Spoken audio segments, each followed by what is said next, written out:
Hello everyone. Unlock 3.0 India में शुरू हो चुका है और अब इस चैनल का द लोकल गाइड का भी अनलॉक शुरू कर दिया है मैंने। आज मैं आपको लेके जाने वाला हूँ दिवाड़, जो कि पुणे से 40 किलोमीटर की दूरी पर है। पहाड़ों की गोद में बसे इस गांव के सरपंच जी के घर हम जाने वाले हैं। इस खूबसूरत गांव को हम एक्सप्लोर करेंगे। मैं आपको दिखाऊंगा खटाल, चावल के खेत और नदी, और उसके बाद हम जाएंगे एक खेत में जहां से सब्जियां तोड़कर हम सरपंच जी के घर पर बनाएंगे और खाएंगे। तो फिर आप सबका स्वागत है मेरे चैनल द लोकल गाइड पे। मैं हूं नदीम। Let's start.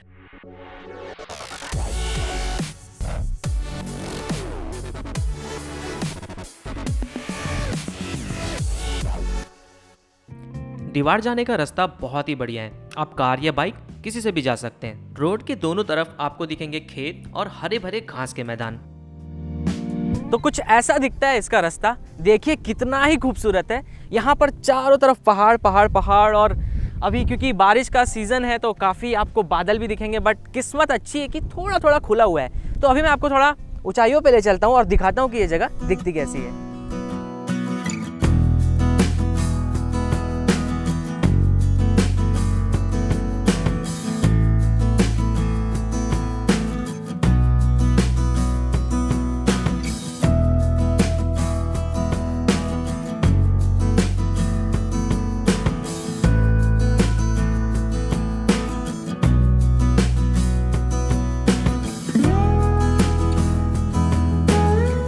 था ना ये कमाल का नज़ारा। अब हम वापस कार में बैठते हैं और चलते हैं गांव की तरफ। जितना खूबसूरत यहाँ पर आने का रास्ता है, उससे कहीं ज़्यादा खूबसूरत ये गांव है। जैसे ही आप गांव पहुँचेंगे आपको दिखेगी एक छोटी सी नदी, और जो गांव है वो खुद ही पहाड़ों की गोद में बसा हुआ है। एक पहाड़ से सटा हुआ है सरपंच जी का खटाल, जहाँ पर इन्होंने गाय और भैंस रखी है। ये बिल्कुल पहाड़ के पीछे में है। मैं जिस सोसाइटी में रहता हूँ वहाँ पर भी दूध इसी खटाल से आता है। यहाँ पर जो कुआं है उसमें भी पानी इन पहाड़ों से ही रिस रिस कर भरता है। नदी, खेत और पेड़ पौधों से भरपूर इस घाटी में बसा हुआ है यहाँ का ये खूबसूरत गांव। तो जो आपके बिल्डिंग में, सोसाइटी में दूध आता है, जो पैकेट में, ब्रांडेड पैकेट्स में नहीं आता है, वो आता है कुछ ऐसे खटाल से।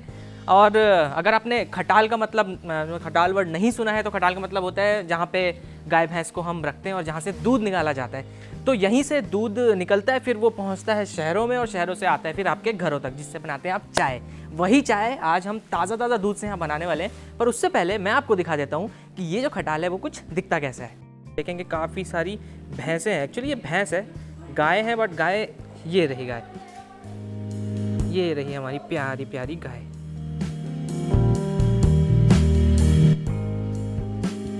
यही है वो भैंस जो देती है आपको दूध, जिससे आप बनाते हैं चाय, दही और बहुत सारी मिठाइयाँ। ये जो जगह है यहाँ पर इनका खाना दिया जाता है। जो बाहर घास रखी हुई है उसे कट करते हैं, फिर उसमें ये लोग इसको खाना देते हैं टाइम टाइम पे।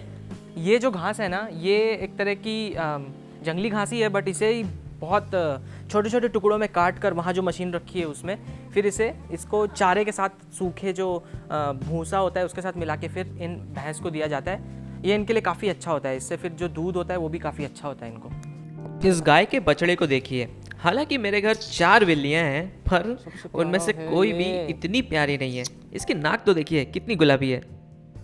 और यहाँ पर है जेसीबी भी। याद है ना 2019 आपको? यहाँ पे जेसीबी की खुदाई। वैसे ये इन ओनर की है। वैसे अच्छा लगा जेसीबी को देख के। लास्ट ईयर बहुत पकाया था इसने वैसे हमको। मैं और नहीं पकाता, आपको कुछ और दिखाता हूँ। चलिए अब मैं आपको इस गाँव की सैर कराता हूँ।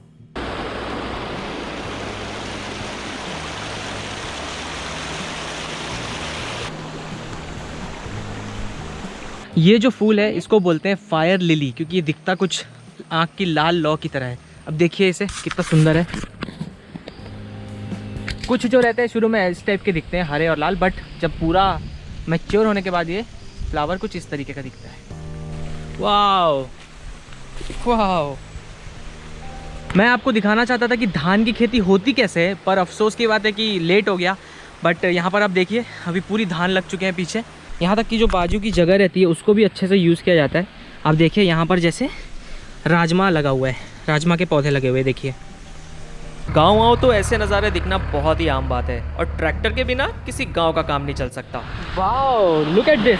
जहाँ शहरों में सोसाइटीज़ और घरों के पीछे नाला बहता है, यहाँ पर बह रही है साफ़ सुथरी नदी। गांव में रहने का ये एक अलग ही फ़ायदा है। जो धान है उसकी रोपाई हो चुकी है, आप देखिए, और इसमें से इतनी प्यारी खुशबू आ रही है ना। ये मेरे ख्याल से इंद्रानी राइस जो महाराष्ट्र में बहुत कॉमन है वही है। बहुत ही प्यारी खुशबू आती है। जिस भी खेत के आजू बाजू से आप निकलेंगे ना, पूरी जो खुशबू है आपके नाक में भर जाती है। बहुत ही बढ़िया लगता है। जो ये झोपड़ियाँ होती हैं, इनके अंदर जो किचन होता है उसके लिए चिमनी जैसा डक्ट दिया जाता है एक छोटा सा। मैं आपको दिखाता हूँ, देखिए वो जो दिख रहा है ना, ये यहाँ से फिर धुआं बाहर निकलता है पूरा। यहाँ तक कि जो खाना हम खाएंगे ना, उसे भी हम खाएंगे केले के पत्तों पे, वो भी ताज़ा तोड़ के, जैसे कि यहाँ पर लगे हुए हैं। बाद में सरपंच जी की वाइफ ने मुझे बताया कि ये पत्ते केले के नहीं थे। अब जब आए हैं गांव साइड तो खाना भी गांव के तरीके से ही खाएंगे ना, इसीलिए ये पत्ता मैंने तोड़ा है। आपको लग रहा होगा ये केले का है, बट ये केले का नहीं है। बट हाँ, जहरीला भी नहीं है, तो इस पर आप आराम से खाना खा सकते हैं। ये सब महाराष्ट्र में बोलते हैं जेवण, तो हम इसमें करेंगे अभी जेवण, यानी खाना खाने वाले हैं। तो यहाँ पर थोड़ा सा मैं इनके लिए बना रहा हूँ एक कांदा भजी, जिसका रेसिपी अगर आपको चाहिए तो आप यहाँ पे देख सकते हैं। उसके अलावा ये इसे चौलाई भाजी बोलते हैं, पर ये लाल वाली है। तो अभी जस्ट पीछे से मैंने तोड़ के लाया इसको, जैसा आपने देखा। इसको अभी हम इस बैटर में मिक्स करके बनाएंगे, पर पहले कांदा भजी तैयार कर लेते हैं। ये खाने के बाद थोड़ा भूख शांत हो जाएगी, उसके बाद जाएंगे हम लोग और फिर सब्जी तोड़ के लाएंगे और फिर खाना बनाएंगे। हालांकि वैसे अभी 3 बज चुका है, पता नहीं लगता है शाम का ही खाना होगा अब।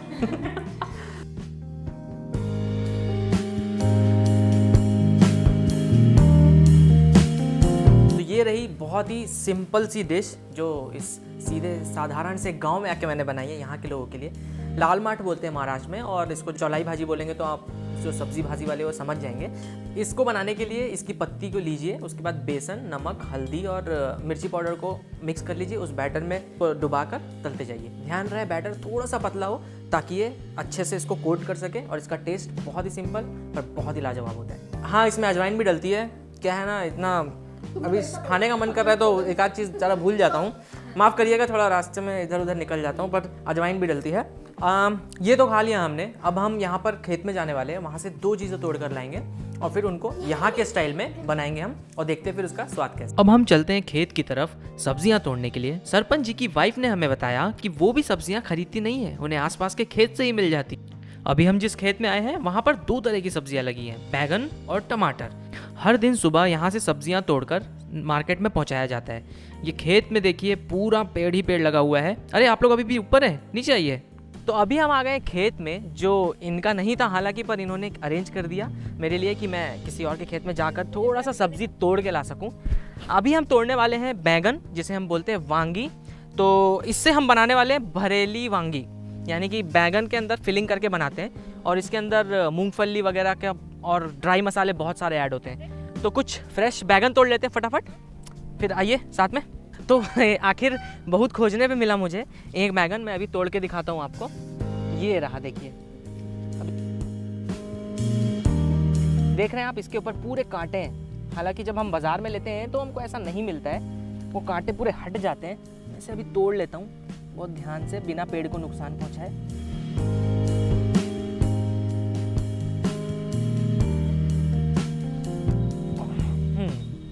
ये रहा बढ़िया सा बैगन।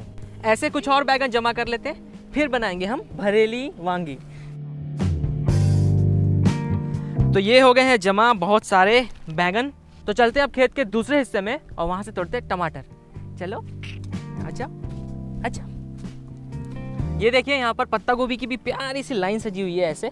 और अभी ये छोटी छोटी है, बट इसको भी फिर खा सकते हैं, पर अभी हम इसका कुछ नहीं बना रहे इसलिए नहीं तोड़ेंगे। ये देखिए किस तरह टमाटर के गुच्छे पे गुच्छे लगे हुए हैं यहाँ पे। बिल्कुल ही हेल्दी हैं, कई सारे पक के गिर भी चुके हैं। मैं एक्चुअली थोड़े लाल वाले खोज रहा हूँ, बट मिल नहीं रहे, तो मुझे लग रहा है कुछ इस तरीके के ही ले जाने पड़ेंगे। और हाँ, कभी भी टमाटर का पेड़ आपको दिखता है ना, तो ये जो इसकी डंडी होती है ना, इसके ऊपर ऐसे रोए होते हैं, तो इस पर जब आप अपनी उंगली से फेरेंगे ना, टमाटर की इतनी अच्छी खुशबू आती है, मज़ा आ जाता है। थोड़े और जमा कर लेते हैं, फिर चलते हैं। फाइनली लगभग आधे घंटे मेहनत करने के बाद इतनी सारी सब्जियां जमा हो गई। अब समय है वापस जाने का सरपंच जी के घर पे। नज़ारे इतने बढ़िया हैं कि हर जगह रुकने का मन करता है। ये एनीकट देखिए कितना खूबसूरत है। तो फाइनली खाना रेडी हो गया है, बहुत ही मेहनत से मौसी ने हमारे लिए बनाया है। और यहाँ पे क्या क्या मैं आपको फटाफट बता देता हूँ। यहाँ पर है हमारे पास भाकरी ज्वार और चावल के आटे से बनी हुई रोटी होती है, जो महाराष्ट्र के हर घर में बड़े ही चाव से खाई जाती है। इसे बनाने का तरीका भी बिल्कुल अलग होता है, इसे बेलन से नहीं बल्कि हाथ से फैलाया जाता है। उसके अलावा हमारे पास है यहाँ भरेली वांगी। वांगी मतलब होता है बैगन महाराष्ट्र में, उसके अंदर काफ़ी अच्छे तरीके के मसाले को इन्होंने भर के बनाया है। उसके अलावा हमारे पास है यहाँ आमटी दाल एक तरह की होती है, बट उसमें खट्टा जो इमली वगैरह मिलाया जाता है, और हम इसे कह सकते हैं कि एक तरह का सांभर है ना, महाराष्ट्र का सांभर है आमटी। उसके अलावा हमने जो टमाटर तोड़े थे उससे यहाँ पे चटनी बनाई है हमने, और बहुत ही कम मसालों के साथ। तो अब मैं आपको खा के बताता हूँ। वैसे ये डेफिनेटली अच्छा ही होगा, क्योंकि इतना क्लोज जो हो सकता है सादा खाने के महाराष्ट्र के कल्चर के करीब इतना कहीं और मिलने से रहा। तो अभी इसे खा के बताता हूँ। सबसे पहले भरेली वांगी यानी ये बैगन को टेस्ट करते हैं। बैगन से बनी इस डिश की पैदाइश भी महाराष्ट्र की ही है। मटन मसाला, कांदा मसाला, हल्दी, नमक, अदरक, लहसुन, नारियल और मूंगफली के मसाले को मिक्स करके फिल करके इसे पकाया जाता है। ये हरे वाले बैगन है जो जिसमें डिज़ाइन ऐसे बना रखा है ना, पता है ना आपको, वैसा। पहले ये टेस्ट करते हैं। वाओ, इसमें आपको कांदा मसाला मिलेगा, जो मटन मसाला वो मिलेगा, नारियल पीस के डलता है, लहसुन डलता है। उसकी वजह से एक तरह से ये आपको लगेगा कि आप कोई नॉन वेजिटेरियन डिश खा रहे हैं। वेजिटेरियन वाले ऑफर मत होइए, ये आपके लिए बहुत ही अच्छी डिश है अगर आप ट्राई करना चाहते हैं तो। अब मैं ट्राई करता हूँ आमटी, जिसे कहते हैं लोग सांभर है। वैसे रोटी से खा के देखते हैं, फिर इसे चावल से खा के देखेंगे। उतना खट्टापन नहीं है जितना सांभर में होता है। जो मुनगे का स्वाद वो मिसिंग है, बट उसके बाद भी ये बहुत ही अच्छी है, नॉर्मल दाल जैसी नहीं है, अलग है। अब मैं आपको ट्राई करके बताता हूँ। ये जो टमाटर की चटनी है वो बड़े ही सादे तरीके से बनाई गई है। ये टमाटर की चटनी, इसमें हमारे लाए हुए ताज़े टमाटर को मिक्स किया गया, पिसी हुई मूंगफली, मिर्ची, कड़ी पत्ता, प्याज, और इसके बाद इसे अच्छे से भूना गया जब तक टमाटर थोड़े सॉफ्ट नहीं हो गए। और जैसे ही सॉफ्ट हुआ, रेडी हो गई हमारी ये चटनी। बहुत ही बढ़िया खाना है, एंड इस पत्ते पे खाने का मज़ा ही कुछ अलग है। प्रिया, कैसा लगा? What you will say about this? मैं कुछ बोल नहीं पा रही। भाव विभोर हो चुकी है, आप मुझे देख सकते हो, भावनाएं ओवरफ्लो हो रही है प्रिया की। मैंने ऑलरेडी एक भाकरी खत्म कर चुकी है। अबे हाँ, तूने भाकरी खत्म कर दी। हाँ, बड़ी जल्दी खा लिया इसने। वो टेस्ट कर रहा था, उतने देर में मैंने खा ली। एक्चुअली बहुत टेस्टी बनी है, और मैं आंटी को स्पेशली थैंक यू बोलना चाहती हूँ, उन्होंने इतना टेस्टी खाना बनाया। पूरा ट्रेडिशनल टच जो होता है, टेस्ट वो आ रहा है। और कितने जल्दी, बहुत ही कम समय में तैयार किया है इन्होंने। अभी मैं आपको आमटी खा के दिखाता हूँ चावल से। इसका टेस्ट क्योंकि असली मजा आएगा, इसको जनरली चावल से ही खाते हैं। बहुत ही बढ़िया है। तो अब मैं खाना फिनिश कर लेता हूँ, उसके बाद मैं आपको मिलवाऊंगा यहाँ जो सरपंच जी हैं उनसे। तो अभी मेरे साथ है इस जो खटाल था और जिन्होंने मुझे यहाँ पे इनवाइट किया, मारुति जी। आप उनसे एक बार बात करते हैं और उनसे जानते हैं कि उन कब से यहाँ रह रहे हैं और यहाँ पर उन्होंने क्या क्या अपना बनाया है आज तक। मेरा नाम मारुति बाबू लोखरे, ये गांव का माजी सरपंच हूँ मैं। हमारा इलाका बहुत अच्छा है दिखाने के लिए। जो कोकन करता है आदमी लोग, इधर ही हमारा कोकन भाग है। तो पुणे से सिर्फ 20 किलोमीटर की दूरी पे, एक्चुअली पुणे से नहीं कहूँगा मैं, जो रावत है, पूना वाले है, वहाँ से सिर्फ 20 किलोमीटर की दूरी पे कोकन जैसी जगह, आप यकीन मानिए आपने तो देख ही लिया होगा वीडियो अभी तक, इस तरीके की जगह है। और ये इनवाइट कर रहे हैं आपको मारुति जी, आप यहाँ पर आइए, इनका नंबर डिस्क्रिप्शन बॉक्स में है और आप आकर यहाँ पे इस जगह का मज़े ले सकते हैं, नेचुरल जो चीज़ें उसको एंजॉय कर सकते हैं। पर हाँ, ये बात ज़रूर ध्यान में रखना है कि हमको कोई कचरा नहीं फैलाना है। इको टूरिज़्म को प्रमोट करने के लिए ही मैं ये सब कर रहा हूँ, और जितना मेहनत मैंने बनाने में करी है, मुझे यकीन है कि आपको उतना मज़ा भी आएगा देखने में। तो इसे शेयर करिए अपने दोस्तों के साथ, और अगली बार ना लोनावाला लवासा मत जाइए, ऐसी कोई जगह आइए। मैं मिलता हूँ आपसे अगले एपिसोड में। Bye bye.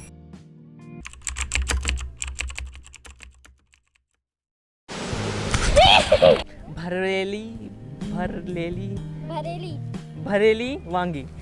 ओह वाओ वाओ, ओके।